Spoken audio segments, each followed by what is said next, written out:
Hello दोस्तों, मेरा नाम सौरभ मौर्य है। केएनएम क्लासेस के यूट्यूब चैनल में आप सबका स्वागत है। हम आज पाइथन की तीसरी क्लास के बारे में बात करें। पिछले दो क्लास में आपको 6 क्वेश्चन हम बता चुके हैं। तीसरी क्लास के हमारे 3 क्वेश्चन है, आप स्क्रीन पर देख पा रहे होंगे। जैसे आप देख रहे हैं, पहला क्वेश्चन आपको दिया गया है। क्वेश्चन में लिखा होगा write a Python program to swap the value of two variables without using third variable. मतलब आपको यूजर द्वारा दो वैल्यू लेना है और थर्ड वेरिएबल लिए बिना वैल्यू को एक्सचेंज करना है। जैसे देखो, मैं यहाँ पे लिख के दिखाता हूँ। जैसे मान लो एक्स इक्वल आपने लिख दिया 5, वाई इक्वल लिख दिया आपने 10। तो जो है, जो 10 लिखा हो उसको एक्स में स्टोर कराना है और जो 5 लिखा है उसको वाई में स्टोर कराना है। ठीक है, ये क्वेश्चन कह रहा है आपसे। इसी में एक थर्ड वेरिएबल यूज करके भी किया जाता है। हम दोनों प्रोग्राम आपको इसी में बता देते हैं। चलो ठीक है, हम लोग आप जो है आइडियली सॉफ्टवेयर ओपन करके उसी पे कोडिंग करिएगा। चलिए हम आगे बढ़ते हैं। आइडियली स्क्रीन ओपन करते हैं। पेज को सेव करना आप सब लोग जानते हैं, वो पेज को उसी प्रोसेस से सेव करिएगा जैसे सेव किया जाता है।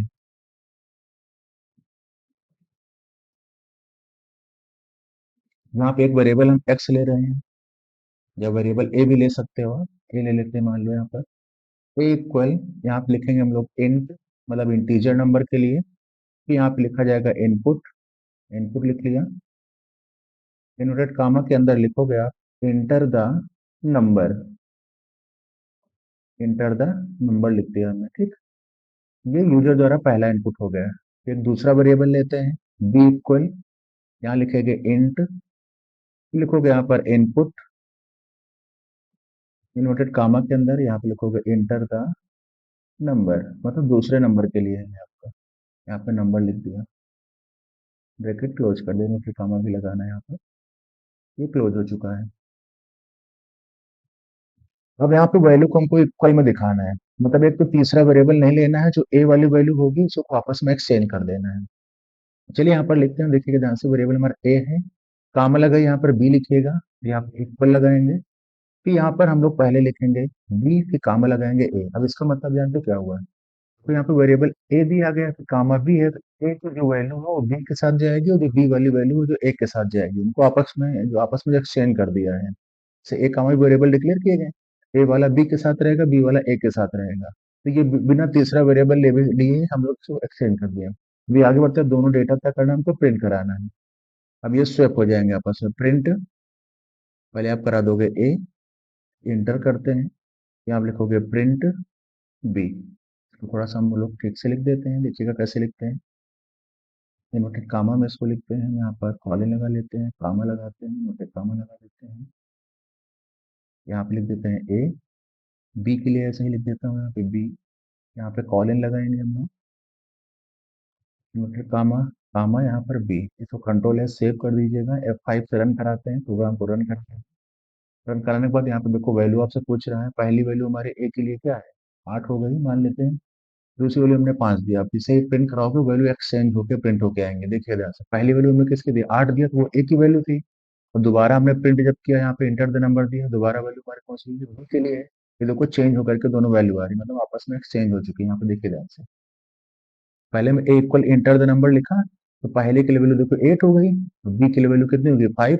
यहाँ पे हमने एक्सचेंज किया, ए की वैल्यू बी के बराबर दिखा दिया और बी की वैल्यू को ए के बराबर दिखा दिया, तो ए इक्वल देखो प्रिंट होकर आपका 5 आ गया। पहली दो, दूसरी वैल्यू ए में चली गई, बी वाली वैल्यू कहाँ पर आ गई हमारी, 8 में आ गई। इस तरह से हम लोग वेरिएबल को एक्सचेंज कर लेते हैं, सब कर लेते हैं।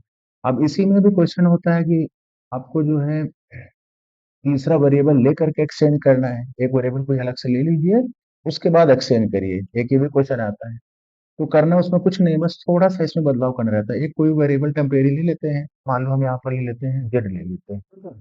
अब जेड हमने ले लिया, तो जेड इक्वल जब यहाँ पे लिखेंगे हम, जेड में पहले हम ए वाली वैल्यू जो है उसको हम लोग स्टोर करा करा लेते हैं। यहाँ जेड इक्वल क्या कर दिया हमने, ए। जेड हमारा टेम्परेरी वेरिएबल है, उसमें हम लिखे जाएंगे। उसके बाद एंटर करेंगे हम लोग। फिर दोनों वैल्यू को बराबर दिखाना। देखो, ए वाली वैल्यू को किसके इक्वल में दिखाएंगे हम लोग, बी के इक्वल में देखें, मतलब ए की वैल्यू बी के बराबर है। जेड एक वेरिएबल लिया हमने, ध्यान से समझना। यहाँ पे हमने क्या किया, जेड एक वेरिएबल लिया और उसमें ए की वैल्यू को स्टोर करा दिया। फिर जो हमने क्या किया कि ए के इक्वल में वैल्यू जो दिखा दी वो बी वाली, मतलब ए के साथ जो वैल्यू चली गई कौन सी हो गई, बी हो गई। फिर उसके बाद बी इक्वल हम लोग यहाँ पर जो टेम्परेरी वेरिएबल हमने जेट लिया उसमें वैल्यू को स्टोर करा देते हैं। देखिएगा अभी तो आपको और एक्सप्लेन करते हैं थोड़ा सा कैसे हो रहा है।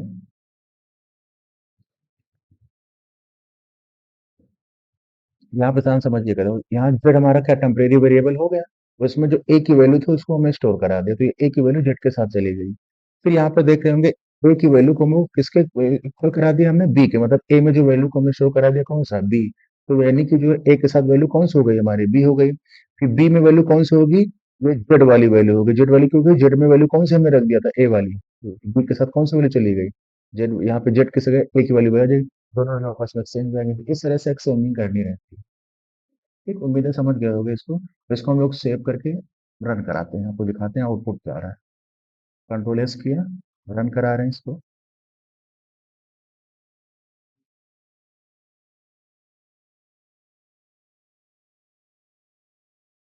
अब यहाँ पे पहले वैल्यू 8 मान लो, यहाँ पे 7 लिखा, लिख दे रहे हैं 6।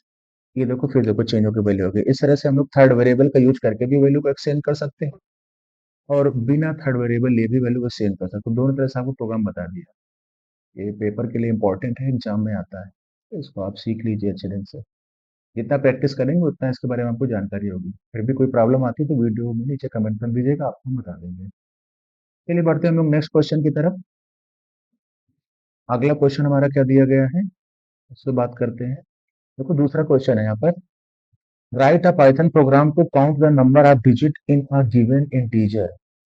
ये भी क्वेश्चन थोड़ा सा एक अच्छा सा है। इसमें नंबर आपके रहेंगे, उनको काउंट करके आपको बताना वो कितने नंबर्स हैं। तो मैं आपको समझाता हूँ तो मतलब क्या है। क्योंकि यहाँ पे थोड़ा सा रूल थोड़ा चेंज हो गए हमारे। जैसे मान लो आपको नंबर दिया गया 125, ठीक। अब 125 लिखा हुआ, इसमें काउंट करना है कि कितनी डिजिट है इसमें। तो इसमें आप देखोगे तो 3 डिजिट हमारी हो जाती है, है ना। पांच एक हो गया, दो हो गया, एक हो गया, तीन। या फिर और कोई नंबर लिखा, 4597 लिखा हुआ आपका, ओके, 4597 लिखा, तो इनको भी हम काउंट करें, कितने डिजिट है इसमें, चार। तो इसी का प्रोग्राम लिखना है कि यूजर कोई भी नंबर देगा, उसको काउंट करके बताना है कितनी डिजिट है। तो हम लोग पता कैसे करते हैं उसको, हम लोग जो ना स्लो डिवीजन का सहारा लेंगे, और हमेशा उसको 10 से डिवाइड करके लिखा जाता है, क्योंकि 10 से डिवाइड होने पर हर बार एक डिजिट रिमूव होगी, उसको काउंटिंग में एक एक करके लेता रहेगा आप। ठीक, चलिए हम प्रोग्राम के माध्यम से बताते हैं। तो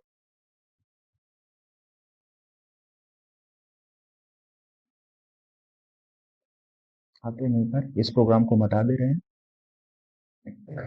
यहाँ पे एक नंबर लेते हैं हम लोग, यूजर द्वारा इनपुट ले लेते हैं। यहाँ पे इंट लिखोगे, ब्रैकेट लगाएंगे, यहाँ पे लिखेंगे इनपुट, फिर ब्रैकेट लगाओगे, यहाँ पे नोटेड कॉमा के अंदर लिखेंगे हम लोग एंटर द नंबर।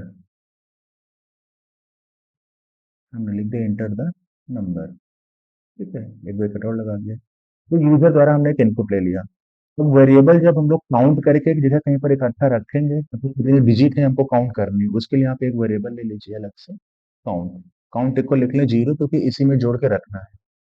अब लगाएंगे हम लोग यहाँ पर लूप, ध्यान दीजिएगा, यहाँ पे लिखेंगे व्हाइल लूप, व्हाइल लगाएंगे। अब हमारा जो नंबर जो यूजर देगा, आपका नंबर किससे बड़ा होना चाहिए, जीरो से बड़ा होना चाहिए आपका। जीरो से बड़ा हुआ नंबर तभी तो काउंटिंग करेंगे, हम जीरो से कम होगा तो काउंटिंग हो ही नहीं पाएगी। तो यहाँ पर हम लोग लगाएंगे जीरो, कॉलन लगा देंगे, इंटर करेंगे। अब जो नंबर हमारा होगा यूजर द्वारा आएगा, यहाँ पे नंबर लिखते हैं, नंबर को हम लोग जो यहाँ पे डिवाइड करेंगे, इक्वल। जो नंबर हमारा होगा यहाँ पे वैल्यू लिखते हैं, नंबर को फ्लोर डिवीजन से क्या करेंगे, डिवाइड करेंगे। फ्लोर डिवीजन में तो मैक्सिमम जितनी बार टेबल जाती है वो वैल्यू लिखी जाती है, ठीक है ना। तो यहाँ पे हम लोग एक एक डिजिट रिमूव करेंगे, उसी अकॉर्डिंग काउंटिंग होगी आपकी।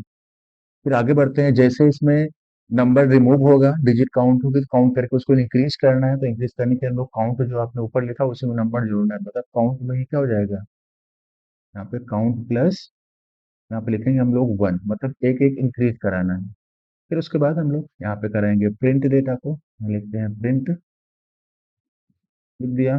तो आप लिखेंगे number of digit, number of digit, number of digit लिख दिया, फॉरेन लगा दिया, नोटे कामा लगा दिया, कामा लगा के यहाँ पर लिखेंगे हम लोग काउंट, मतलब कितनी बार काउंट हुआ। ये हमने कर दिया सेव। दोस्तों कराते हैं रन। अब यहाँ पर हमने लिखा है 125, अब इसको रन करा रहे हैं। 125 में कितने डिजिट है, देखो 3 डिजिट है, देखो बता रहा है आपका 3 डिजिट है। तो और इसको एक्सप्लेन कर रहा हूँ प्रोग्राम को, ये कैसे ध्यान से समझना। यहाँ नंबर कितना लिखा हुआ 125। अब 125 देखिए ध्यान से, यहाँ पर यूजर नंबर क्या लिखा है 125 लिखा, तो यहाँ पर हमारा नंबर कौन सा हो गया 125 हो गया। नंबर यहाँ 125 जब आएगा इसकी जगह पर, नंबर मैं यहाँ बाहर लिख रहा हूँ, यहाँ पे 125 आएगा आपका। अब 10 से इसको हम लोग फ्लोर डिवीजन अप्लाई करेंगे, 10 से डिवाइड करेंगे। जब इसको हम लोग 10 से जब भाग देंगे तो एक डिजिट आपकी रिमूव हो जाएगी आपकी, मतलब कि देखिएगा 125 को जो है, जैसे कह रहे हैं 10 से जब हम लोग भाग देंगे तो यहाँ पर देखो 10, ठीक है ना। देखो मैक्सिमम लोग लेके जाएंगे टेबल तो 12 बार आपकी जाएगी, तो यहाँ हो जाएगा 120 आपका, 12 दाम में 120, ये हो गया। तो 12 दाम में जब 120 यहाँ पर होगा तो इसको यहाँ पे कितना बचेगा हमारा, केवल जो है 5 बचेगा, तो ये वाली डिजिट हमारी क्या हो जाएगी, ये वाली डिजिट हमारी बाहर हो जाएगी। जब बाहर हो जाएगी हमारी ये वाली डिजिट, तो इसको एक के रूप में क्या कर लेगा, काउंट कर लेगा आपका, काउंट कर लेगा। उसके बाद फिर हमारा 12 रहेगा, 12 रहेगा जो बचा हुआ है, इसको फिर से डिवाइड करेंगे हम लोग, वही 10 से हम लोग फिर से जब डिवाइड करेंगे इसको, वही फ्लोर डिवीजन से, तो यहाँ पर फिर से आपको कितना बच जाएगा, फिर आपको लास्ट में फिर बचेगा 2, 2 बचेगा, इसको डिवाइड करेंगे, मतलब बिल्कुल यही प्रोसेस डिवाइड करना, 2 हमारा क्या हो जाएगा फिर से बच जाएगा। फिर उसको एक बार काउंट कर लेगा, लास्ट में फिर हमारा क्या होगा, एक ही डिजिट बचेगी, फिर उसको फिर से इसी में काउंट कर लेगा, 3 बार हो जाएगा। इस तरह से 3 बता रहा है आपको काउंटिंग करके 125। आई होप समझ पा रहे होगे यहाँ पे क्या है। तो ध्यान रखना यहाँ पे जो बचा हुआ ना आपका ये डिजिट, ये एक बार डिजिट इसी को एक काउंट करेगा, जो बचा हमारा कितना 12, 12 डिवाइड करेंगे फिर एक डिजिट हमारी बाहर हो जाएगी। उसके बाद फिर जो बचेगा उसको फिर से डिवाइड करेंगे फिर एक डिजिट मिल जाएगी। तो फिर से कोई भी नंबर कितना भी बड़ा हो, बार बार डिवाइड करेंगे तो एक डिजिट को रिमूव करके वो काउंट करता जाएगा। यहाँ पे डिवाइड करेगा तो यहाँ पे क्या करेगा, वो जोड़ देगा, आपका लूप है बार बार चलता रहेगा जब तक कि हमारा वैल्यू जीरो नहीं हो जाएगी पूरी कंप्लीट फाइनल। तो बार बार वो काउंट करता रहेगा, तो अपनी डिजिट काउंट हो जाएगी। इसमें एग्जाम्पल में कोई भी ले सकते हो वेरिएबल। देखो तुमको दूसरा एग्जाम्पल इसी में देख करके दिखाते हैं।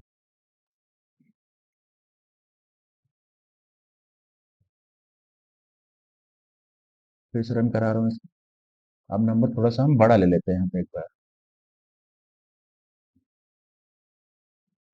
अब की बार यहाँ 4785, देखो 4 डिजिट है, इंटर करेंगे देखो 4 डिजिट बता देगा, इसको भी वैसे ही काउंट कर 10 से डिवाइड करके रिमूव करता रहता है। तो देखो पेपर में डिवाइड तो करना नहीं, वहाँ पे समय तो आपके पास रहेगा नहीं, तो आपको ध्यान रखना है कि जब भी काउंटिंग की बात करेगा तो फ्लोर डिवीजन के 10 से करेंगे, तो प्रोसेस यही रहेगी, ऐसे काउंट करके आपको बता देगा। ठीक। आई होप इस क्वेश्चन को समझ गए होंगे, अगर अभी अभी भी ना समझ में आया तो आप वीडियो में कमेंट कर देना, वो और सही से बता देंगे। चलिए ठीक है, अगले क्वेश्चन की तरफ हम लोग बढ़ते हैं। अगला क्वेश्चन हमारा दिया गया है तीसरा है, write a Python program to check whether a given number is a palindrome और नॉट। देखो इसमें नंबर का भी पूछता है और स्ट्रिंग का भी पूछता है, दोनों तरीके से पूछता है आपका। लेकिन अब नंबर और स्ट्रिंग का होता कैसे है, आप ध्यान ध्यान से देखिएगा। पैलिंड्रोम का मतलब क्या है, जैसे आपको लिखा हुआ है 121, 121 ऐसा नंबर लिखा हुआ है, इसको चाहे जिधर से पढ़ें 121 ही पढ़ेंगे आप लोग, इधर से पढ़ेंगे राइट साइड से तब भी 121 होगा, और इधर आगे से पढ़ेंगे तब भी हमारा क्या 121, मतलब जो भी नंबर्स रहेंगे आप लेफ्ट से राइट पढ़ें या राइट से लेफ्ट पढ़ें, दोनों तरफ पढ़ने पे सेम सेम मिले, वही हमारा पैलिंड्रोम कहलाता है। जैसे आप यहाँ देखिए, यहाँ पर मॉम लिखा हुआ है आपका, ठीक है ना। मॉम क्या है हमारा पैलिंड्रोम, आप इधर लेफ्ट साइड से पढ़ो चाहे राइट साइड से, इधर लेफ्ट से पढ़ो चाहे राइट साइड पढ़ो, दोनों तरफ से पढ़ो क्या आएगा, मॉम ही आएगा पढ़ने में। इन्हीं को हम लोग बोलते हैं, जैसे आपका लिखा था जहाज हिंदी में जैसे लिखते हैं, लेकिन हिंदी वाले यहाँ पे नहीं, इसी को बोला जाता है। ठीक है। चलिए ठीक है, हम बताते हैं क्वेश्चन इसका कैसे करते हैं। बिल्कुल इजी मेथड से, एक ट्रिपिकल मेथड भी होता है हार्ड वाला भी, और एक सिंपल वाला होता है। सिंपल वाला हम लोग स्लाइसिंग मेथड्स करते हैं, वो बहुत इजी पड़ता है। बाकी एक रिवर्स वाला प्रोसेस होता है, उससे भी करते हैं लेकिन लंबा है, उसको बताएंगे आपको, पहले इजी वाला हम लोग सीख लेते हैं। इस प्रोग्राम को हम लोग हटा देते हैं यहाँ से।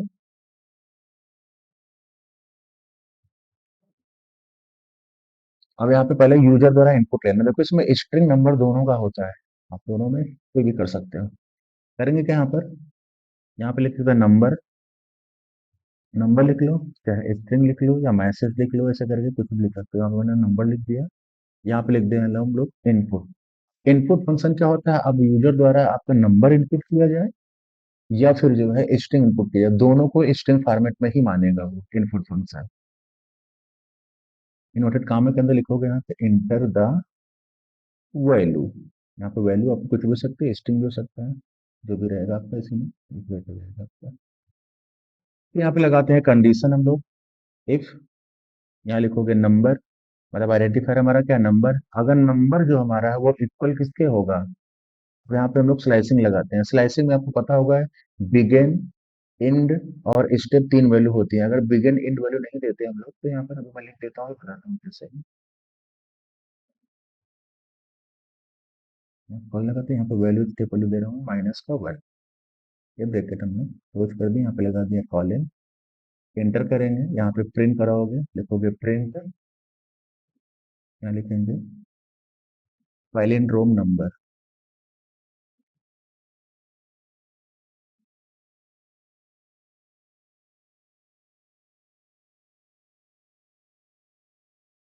Palindrome number.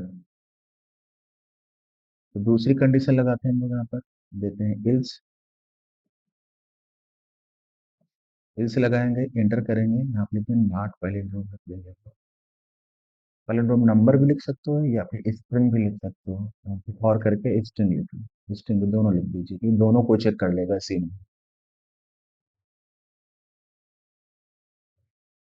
यहाँ पे लिखना नॉट अ पैलिंड्रोम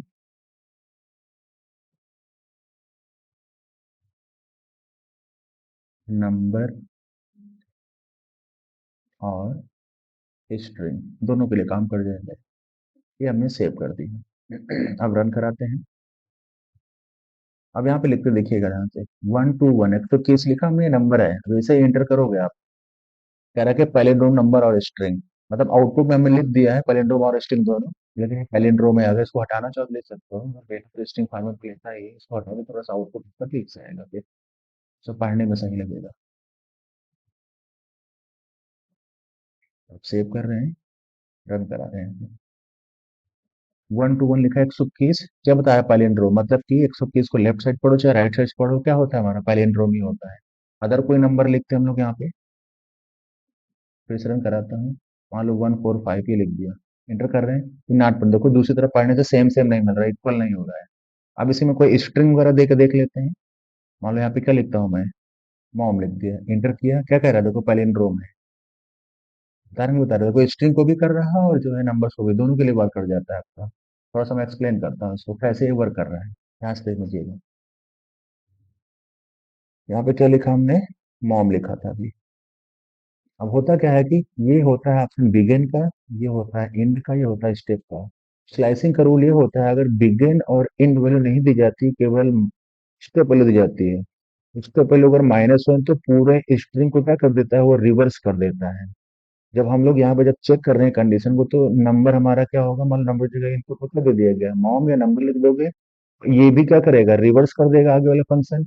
यहाँ पे कंपैरिजन ऑपरेटर आपका लगा हुआ, तो दोनों तरफ फाइंडिंग सेम है, दोनों डेटा क्या हो जाएगा, इक्वल हो जाएंगे, तो पहले इंटर हो जाएगा, नहीं इक्वल हो क्या बना पहले इंटर हो जाएगा। तो बिल्कुल उसी मेथड से आप स्ट्रिंग के लिए बोले या नंबर के लिए बोले, दोनों के लिए इस प्रोग्राम को आप कर सकते हैं, दोनों दोनों के लिए लिख सकते हो, बिल्कुल इजी है एकदम आसान से। ठीक है, ये हो गए आपके 3 प्रोग्राम, आपको हमने बता दिया।